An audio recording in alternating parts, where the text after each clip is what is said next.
Rock Chat with Trace. Welcome to Rock Chat with Trace. Record Store Day began in 2008 in the UK, having initially started out in the USA in 2007. The day is normally celebrated in April, with a Black Friday event in November, but due to COVID-19, the day was postponed to later on in the year with 3 events instead of 1. The first Record Store Day in 2020 in the UK was on the 29th of August, with the next one being on the 26th of September and the final one on the 24th of October.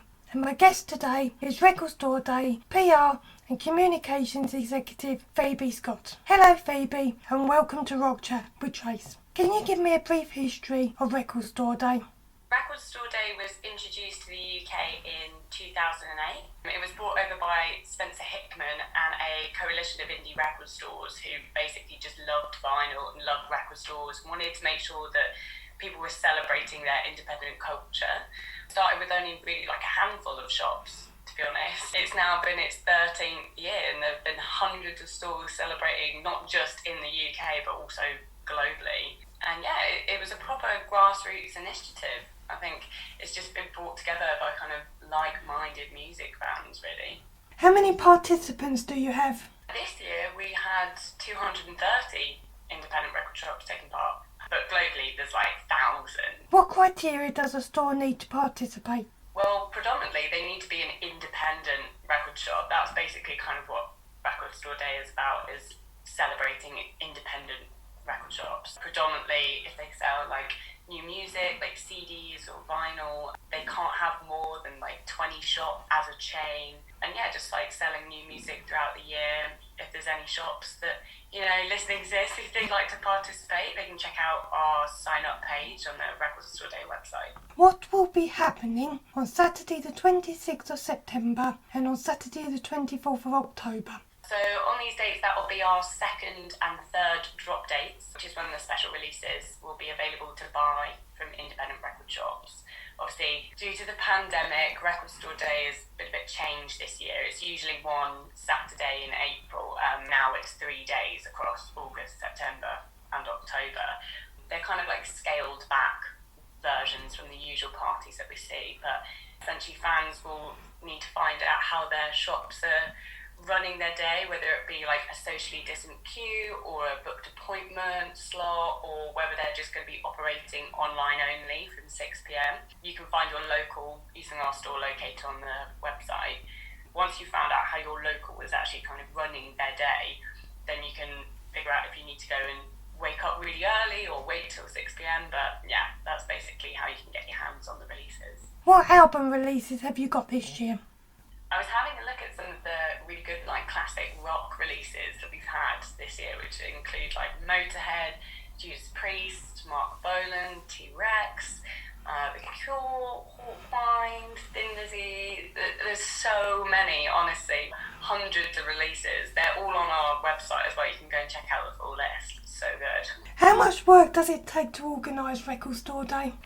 It takes months for our team to pull together kind of everything for the record shops and record labels and artists, and obviously like the shops themselves, that takes them ages to kind of make sure they're getting everyone's wish lists in and ordering in all the product and stacking it and getting their shop ready for the event and stuff. And especially this year as well, having the record shops, you know, needing to be socially distanced and sanitising stations. So there's been a lot of preparation really for this year.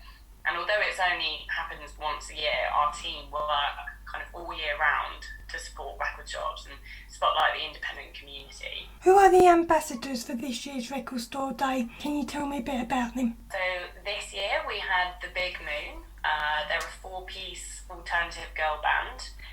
They formed in 2014, and this year, to celebrate being ambassadors, they recorded 3 songs live to vinyl at Metropolis Studios back in March, and we did it in front of a studio audience, and then that release that was recorded direct to vinyl was then pressed into a special edition Record Store Day release, and that came out back in August. So yeah, we've loved having the girls work with us this year. What events have you got happening the rest of the year? Oh gosh, we've got so much. So we've got 2 more Record Store Day drops, and and then followed by National Album Day, which is held on the 10th of October, and that's to celebrate the UK's love of the album.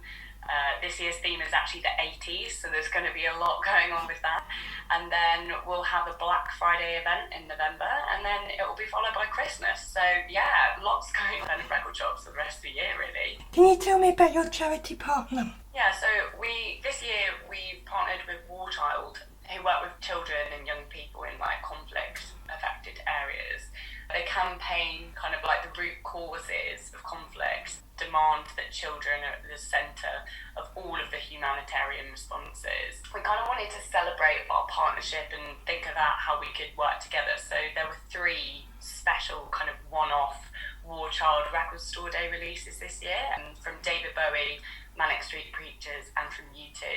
And from every record of theirs that was sold, £1 of it goes towards the charity, which is a really lovely way to kind of celebrate our partnership this year. Can you tell me about Isolation Vinyl? Yeah, so during the lockdown, we started a series called Isolation Vinyl, which is where we asked our record shops to kind of guide us through their best recommended vinyl releases, both a classic and a new kind of album or record to like keep people company while they were stuck at home. Obviously, naturally, the record store owners are kind of like human algorithms, so they know best what's like a good soundtrack for your 2020. Yeah, you can actually still see all of their choices on our socials and on our website as well. There's some crackers in there, definitely. What is the Record Club? It's essentially a book club, but for albums. So it's a bi-weekly kind of virtual club on Facebook, and it's jointly organised between us at Record Store Day, National Album Day, official charts, and we kind of bring together music fans and celebrate new album releases. It's hosted by Jess Izzat as well, who's amazing. And yeah, if you wanted to join us, we encourage clubbers to essentially come in, listen to the chosen album, buy it from a record shop ahead of the broadcast, listen to it in full, come to the interview with questions, and you can comment in the sections below during the stream, and then Jess can read out some of the listeners' questions, and then if yours is read, you can get a £100 record token as well, so it's definitely worth tuning in. We've had some amazing artists on there, the likes of Laura Marling, Rina Sawayama, Nadine Shah. We've had so many amazing artists join us on there, and it gives a chance for people to kind of ask the burning questions that they have about someone's new album to the artist themselves. Should Record Store Day encompass all physical formats, such as CDs? Yeah, definitely. It's not solely for vinyl. We've had some amazing CD releases available on the day too.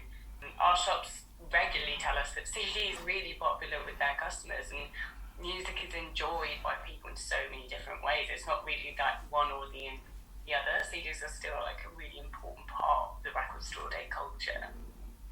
Why are record stores and records still important today? I think they're important cultural hubs and DNA of the music scene, really. You know, that they're always at the forefront of championing new artists, and we know that vinyl has had like a massive revival and it's growing every year. There's still definitely a demand for it as well. It's so important to support those record shops because they are, you know, actively enriching the music culture of our high streets. You know, they've stood the test of time and continue to be the kind of tastemakers for what we love. Will the return of albums continue? I'm not sure albums ever really left. We know that artists are, you know, still going into studios to make albums, and although there is a move to kind of playlist culture, we still know that, you know, people love listening to an entire body of work, you know, in full, taking the time out of 45 minutes, and yeah, it's a beautiful artist piece, you know. From your perspective, can you explain how COVID-19 affected the music industry? Yeah, it's hard to say kind of behalf on the entire industry. Obviously, some will feel the impact way more than others, and there might even be some casualties, unfortunately. But given how quickly the record shops have adapted during 2020, I'm highly confident that the majority of them will be looking forward to a busy kind of end of the year with Record Store Day and National Album Day and Black Friday and Christmas. So Yeah. Personally, what's your favourite album? Oh, that's a hard choice. At the moment, I've been listening kind of back to all the Mercury Prize nominated albums, just trying to get a feel for who might win. But I've especially been listening to the Porridge Radio Evermad album at the moment.